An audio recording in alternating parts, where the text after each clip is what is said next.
माता की, मां गंगा आमी माता आप बाबा हरिहरनाथ के ई पवित्र भूमि के हम नमन करतानी मैं देश रत्न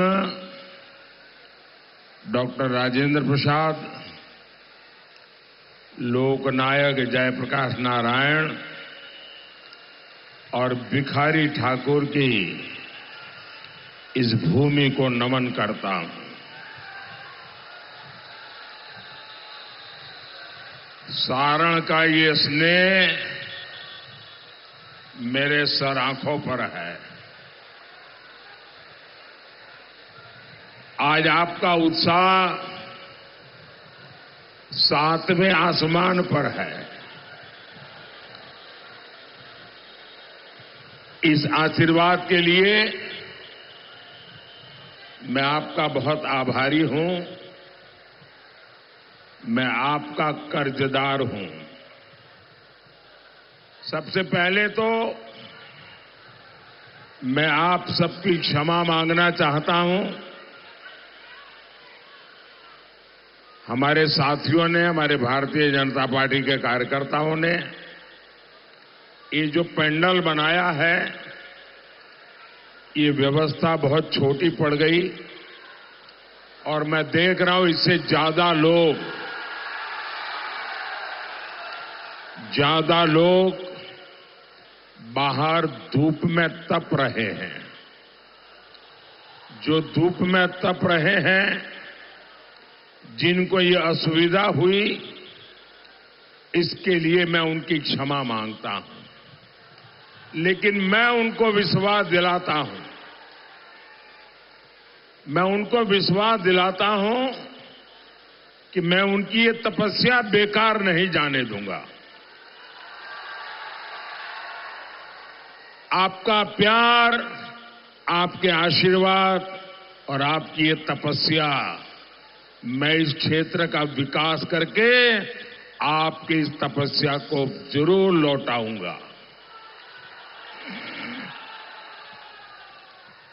साथियों, ये चुनाव विकसित भारत के संकल्प का चुनाव है। आज दुनिया में भारत की साख भी है और भारत की धाक भी है। भारत की साख और धाक, मैं जरा आपसे पूछना चाहता हूं। जब मैं कहता हूं कि भारत की साख भी है और भारत की धाक भी है, आप मुझे बताइए, ये साख और धाक है कि नहीं है? सबके सब जरा जवाब देंगे तो मुझे पता चलेगा कि मेरी आवाज पहुंच रही है। साख और धाक है कि नहीं है? दुनिया भर में है कि नहीं है? भारत का ये रुतबा बढ़े, ये आपको अच्छा लगेगा कि नहीं लगेगा? भारत का रुतबा बढ़े, आपको अच्छा लगेगा कि नहीं लगेगा? तो रुतबा बढ़ाने के लिए ये चुनाव है। ये चुनाव देश की साख, देश की धाक और देश का रुतबा बढ़ाने के लिए है, और जिसके लिए हर हिंदुस्तानी को गर्व होता है, आपको भी गर्व होता है। साथियों, हमने अभी चंद्रमा पर तिरंगा फहराया है। भारत अंतरिक्ष में इससे भी आगे जाए, भारत विकास की नई ऊंचाइयों को छुए, ये 24 के इस चुनाव से तय होने वाला है। और आपने देखा होगा, हम तो जमीन से जुड़े इंसान हैं, तो चंद्रमा पर भी हमने नाम क्या रख दिया? शिव शक्ति रख दिया। भाइयों और बहनों, आपका ये मोदी, ये आपका सेवक है। और सेवक भी मामूली नहीं है, ये 24/7 ऐसा सेवक है। और मैं तो कहता हूं, आपके सपने ही मेरा संकल्प है। और इसके लिए 24/7 फॉर 2047 ये मोदी का गारंटी है। आपने मुझे एक जिम्मेदारी दी और मैं उस जिम्मेदारी को बहुत ईमानदारी से निभा रहा हूं। उतनी ही ईमानदारी से मैं आज देश के लोगों को अपना रिपोर्ट कार्ड भी दे रहा हूं। आज देश भी देख रहा है, मोदी ने अपने 10 साल में कांग्रेस के 60 साल से ज्यादा विकास करके दिखाया है। मोदी ने 10 साल में ज्यादा एक्सप्रेसवे और हाईवे बनाए। मोदी ने 10 साल में ज्यादा आधुनिक ट्रेनें चलाई, ज्यादा रेलवे ट्रैक बिछाए। साथियों, हमारे देश में 60 साल में जितने एम्स खुले थे, उससे 2 गुने ज्यादा एम्स हमने 10 साल में खोल दिए हैं। 10 वर्षों में हमने देश में मेडिकल कॉलेज की संख्या डबल कर दी है। यहां छपरा में भी 500 बेड का मेडिकल कॉलेज खुला है। आज देश के हर राज्य से एक्सप्रेस वे गुजर रहे हैं। पूरे देश में हाईवे का जाल बिछ रहा है। आप मुझे बताइए, ये आरजेडी का, कांग्रेस का, ये एनडीए के जो विकास है, उसके सामने कोई मुकाबला है क्या? कोई मुकाबला है क्या? इस जनता को बुड़बक समझ है। ई जनता को बुड़बक समझ है का? ये पब्लिक है, सब जानती है। साथियों, कांग्रेस सरकारों ने इतने दशकों तक गरीब का पेट नहीं भरने दिया। गरीब और गरीब होता जा रहा था। देश की अर्थव्यवस्था बदहाल होती जा रही थी।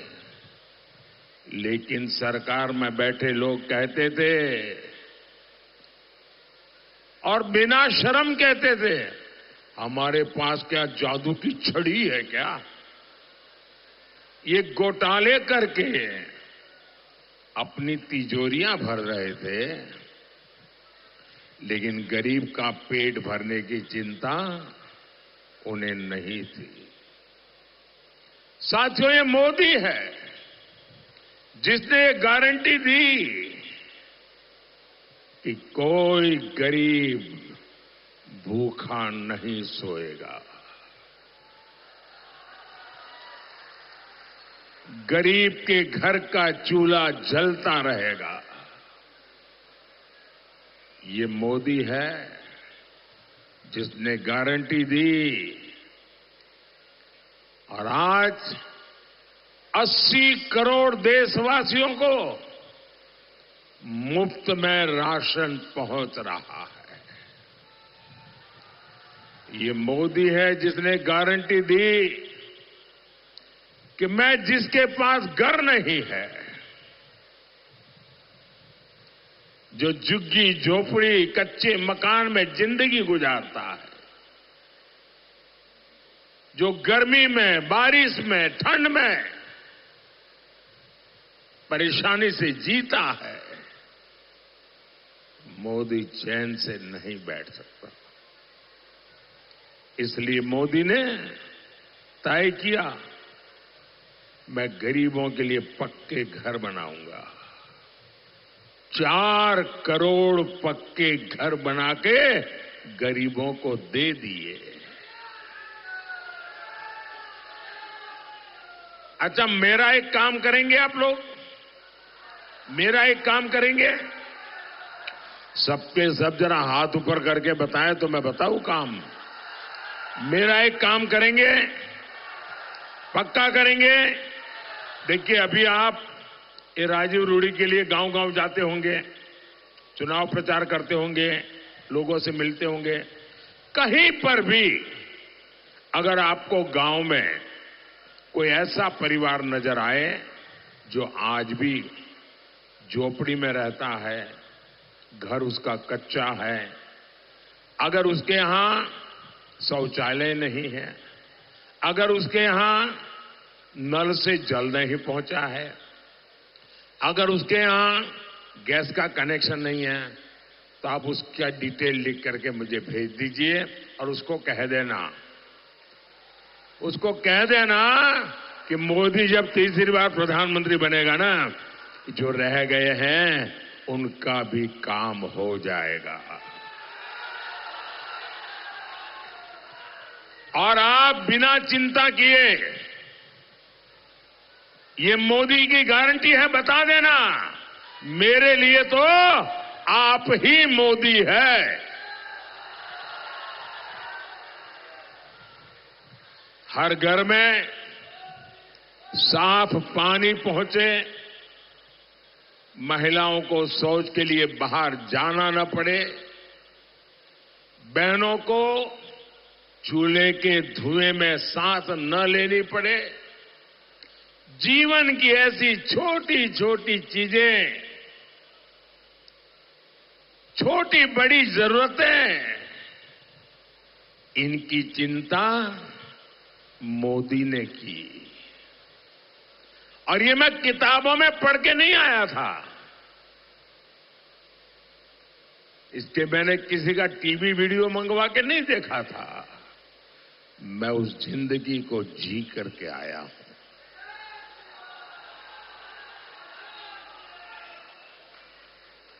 मैंने गरीबी को जिया है, इसलिए गरीब के दुख दर्द समझने के लिए मुझे किसी डेलीगेशन की जरूरत नहीं पड़ती है। और इसलिए मेरे हर काम में, मेरी हर योजना में मेरा देशवासी उसके मध्य में होता है, क्योंकि मैं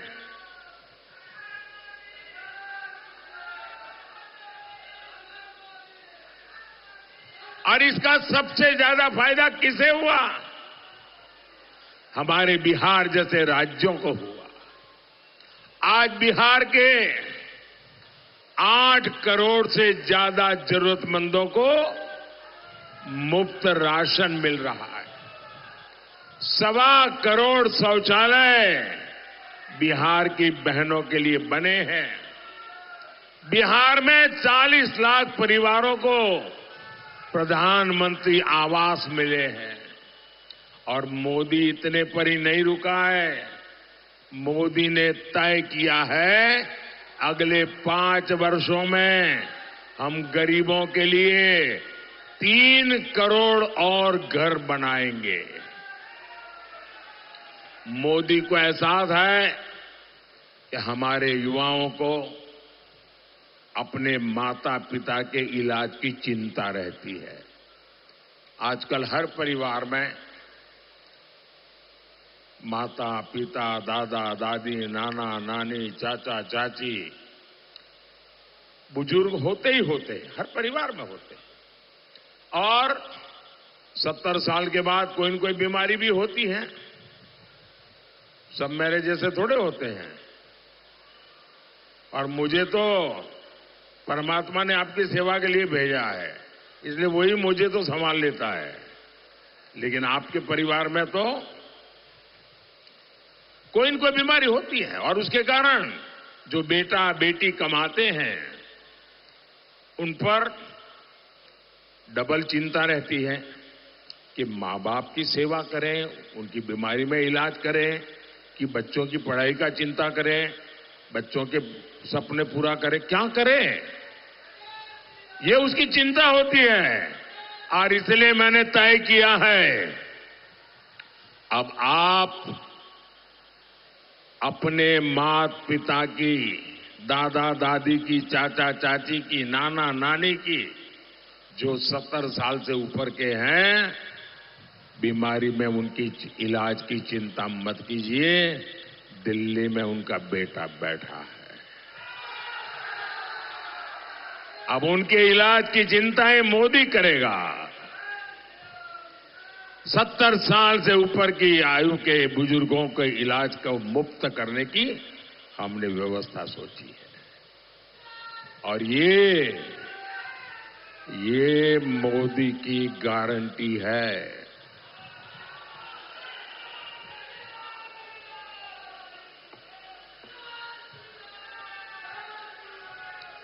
साथियों, मैं जब भी बिहार आता हूं, आरजेडी को कहता हूं कि वो अपने काम पर बिहार के लोगों से वोट मांगे। जैसे आरजेडी ने कितने अपहरण करवाए, कितने मर्डर कराए, जैसे आरजेडी ने बिहार में कितने उद्योगों को चौपट किया, कितने तरह के घोटाले कराए, आरजेडी वालों ने इसी के पोस्टर लगाने चाहिए और इसी पोस्टर के आधार पर वोट मांगना चाहिए। वो बिहार में जंगल राज लाने वालों का यही एकमात्र रिपोर्ट कार्ड है।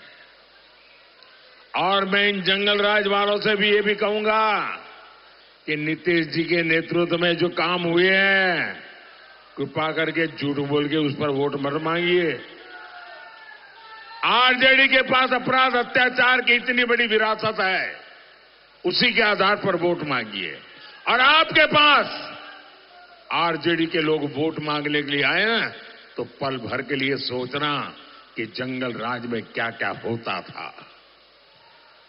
और जो पहली बार वोट देने जा रहे हैं, जब जंगल राज की मुसीबतें थी तब उनका जन्म भी नहीं हुआ था। जरा उन फर्स्ट टाइम वोटर को मैं कहता हूं, आप अपने माता पिता, दादा दादी से पूछिए उन्होंने कैसी मुसीबतों में दिन काटे थे, शाम को घर के बाहर नहीं निकल पाते थे। मेरे फर्स्ट टाइम वोटर मुझे नहीं, राजीव जी को नहीं, अपने परिवार के लोगों को पूछे कि कैसे मुसीबत के वो दिन थे। साथियों, इंडी गठबंधन वाले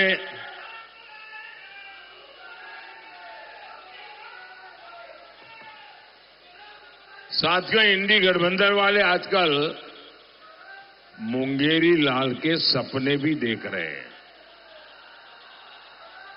ये सपना देख रहे हैं कि केंद्र में इनकी सरकार बन जाएगी। और इन लोगों ने एक और बात तय कर ली है, ये लोग भाई मेरी आवाज आपके जैसी मजबूत आवाज नहीं है मेरी। अगर आप मुझे अवसर दें तो मैं बोलूं।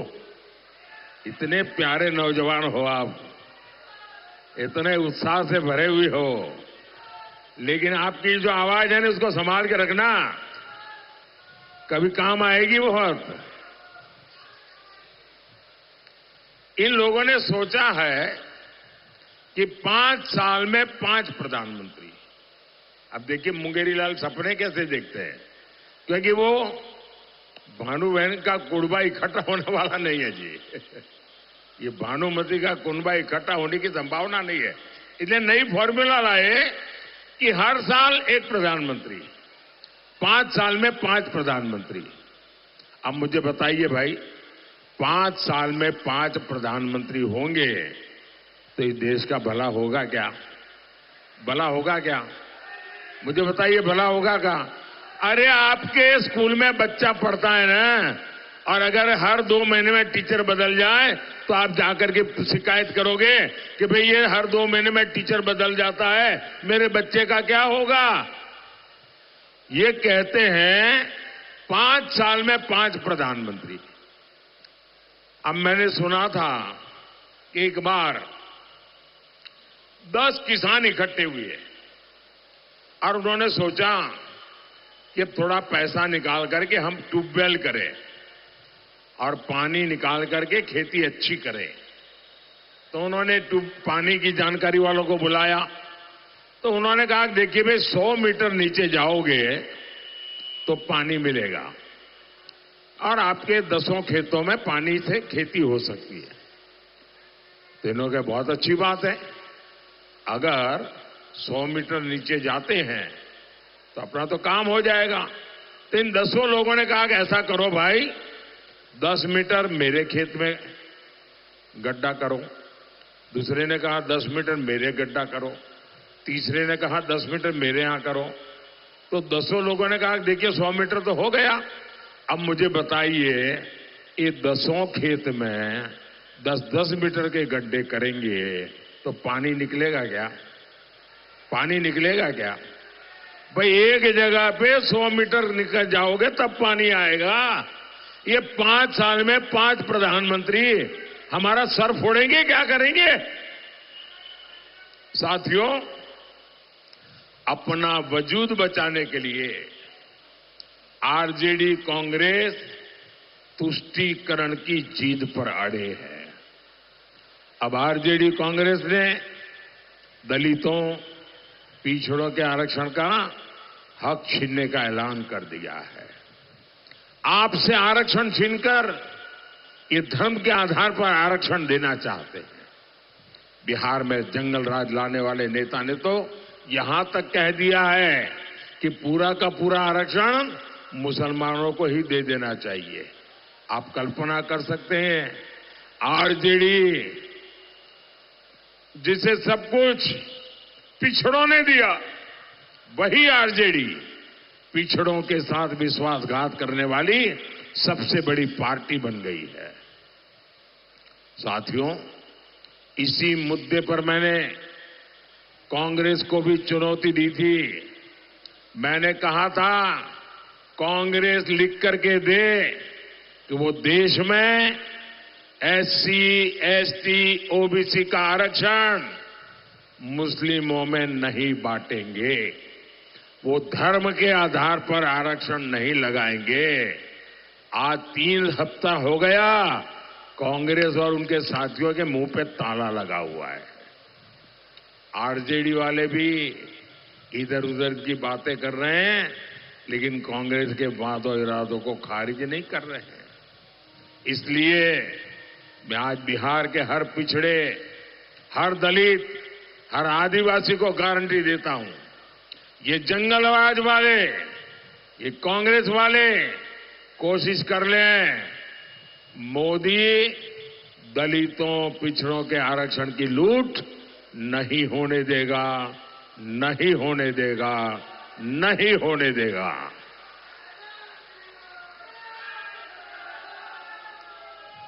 और आप याद रखना, वंचितों का जो अधिकार है, याद रखना, वंचितों का जो अधिकार है, मोदी उसका चौकीदार है।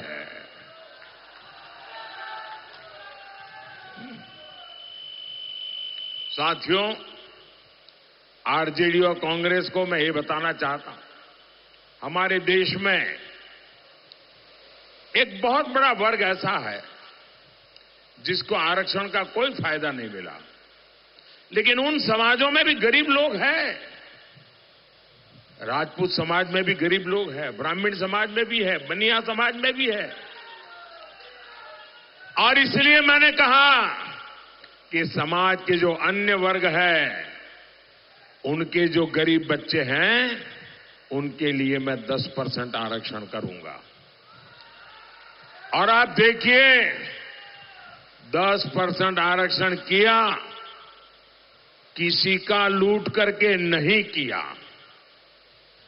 किसी को गाली गलौज करके नहीं किया, सबको साथ लेकर के किया और पूरी संसद को साथ लेकर के मैंने सामान्य वर्ग के गरीबों को आरक्षण दिया और देश में कोई तनाव नहीं हुआ, कोई झगड़ा नहीं हुआ, आराम से काम चल रहा है। लेकिन ये मुसलमानों को देख करके आग लगाना चाहते हैं। आरजेडी और कांग्रेस दोनों ही पार्टियां तुष्टीकरण की गुलाम है।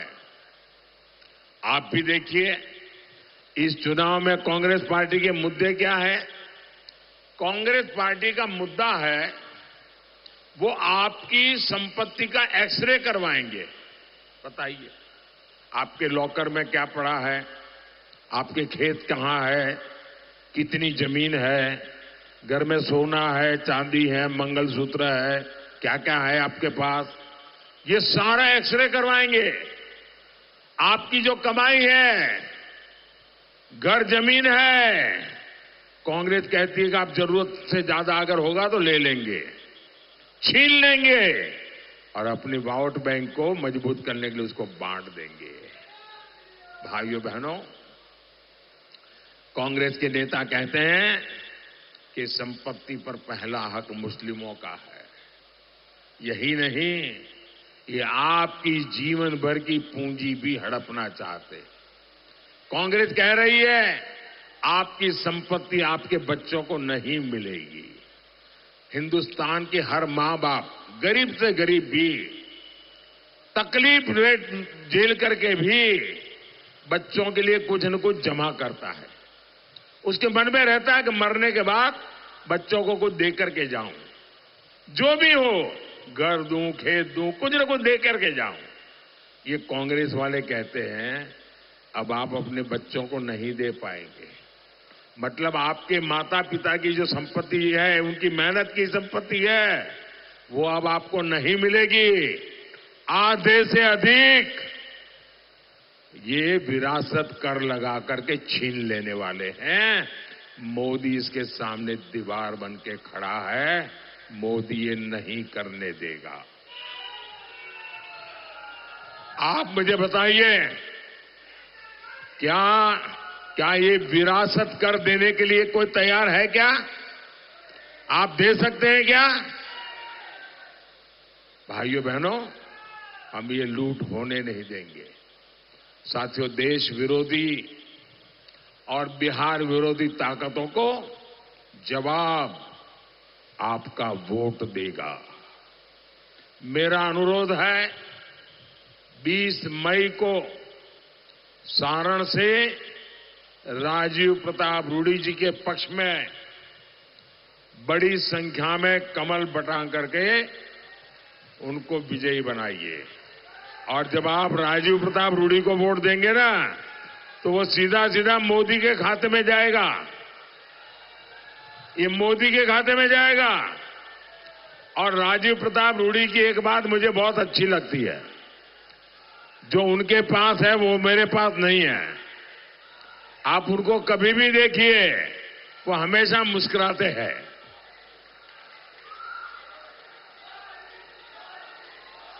तो आपको ऐसा सांसद जो हर पल आपके साथ रहे, आपके सुख दुख का साथी रहे, ऐसा सांसद मुझे भी मजबूती देगा। तो आप और राजीव का मतलब ही कमल होता है भाई। और इसलिए कमल पे बटन दबाइए, राजीव को भेजिए और ज्यादा से ज्यादा मतदान कराएंगे, ज्यादा से ज्यादा मतदान कराएंगे। पहले मतदान फिर जलपान, पहले मतदान फिर जलपान। हर पोलिंग बूथ जीतेंगे, सारे पोलिंग बूथ जीतेंगे। अच्छा, मेरा एक काम करेंगे, मेरा काम करेंगे भाई। क्या कमाल है यार, राजीव के लिए तो सब करते हैं, हाँ मेरे लिए कोई बोलता ही नहीं है। मेरा एक काम करेंगे, हाथ ऊपर करके बताइए, करेंगे? करेंगे? एक काम करना, यहां से ज्यादा परिवारों को मिलना, जाकर के ज्यादा से ज्यादा घरों में जाना और कहना कि मोदी जी छपरा आए थे और मोदी जी ने आप सबको जय श्री राम कहा है। मेरा जय श्री राम पहुंचा देंगे, मेरा जय श्री राम पहुंचा देंगे। मेरे साथ बोलिए, भारत माता की, भारत माता की, भारत माता की। बहुत बहुत धन्यवाद।